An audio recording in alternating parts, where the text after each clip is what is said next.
The future humans can only live for 25 years. To stay alive, people must trade labor for more time. Every Own has a countdown timer on their arm. When it reaches 0, they die instantly. Time becomes the only currency in the world. Food shopping, everything is paid with time. The poor could only survive by working their asses off. Day in and day out, had to run all the way to work.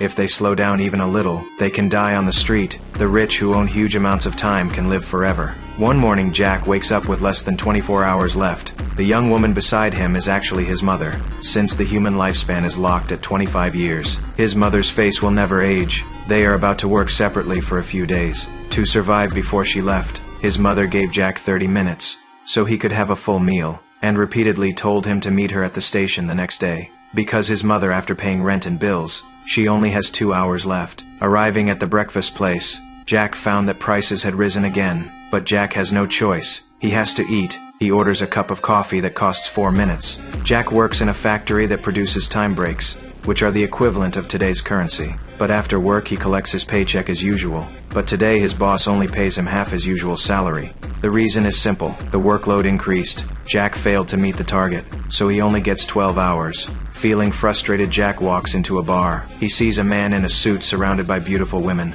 Because his arm shows 16 years of life expectancy, Jack warns him not to show off time. Thieves might target him. As soon as he finishes speaking, robbers rush into the bar. In the chaos, Jack escapes with the rich man. They hide in an abandoned building. However, the tycoon told him that he had come to the ghetto to find death, because he's been alive for 200 years, and has long since gotten tired of living. Jack wants to slap him on the spot, but the rich man reveals a terrifying truth. If prices didn't rise, the poor would never die. Every Own could live forever. But the world cannot hold that many people, so no matter how hard the poor work, they are doomed to die. Waking up the next day, Jack subconsciously looked at his arm, but found that his life expectancy, unexpectedly out of nowhere, an additional 16 years. It turned out that the tycoon gave him all his time before he died. Through the window, Jack saw the tycoon sitting alone on the bridge. The moment the time cleared, he fell into the water like an electric shock. When Jack arrives, only a body remains.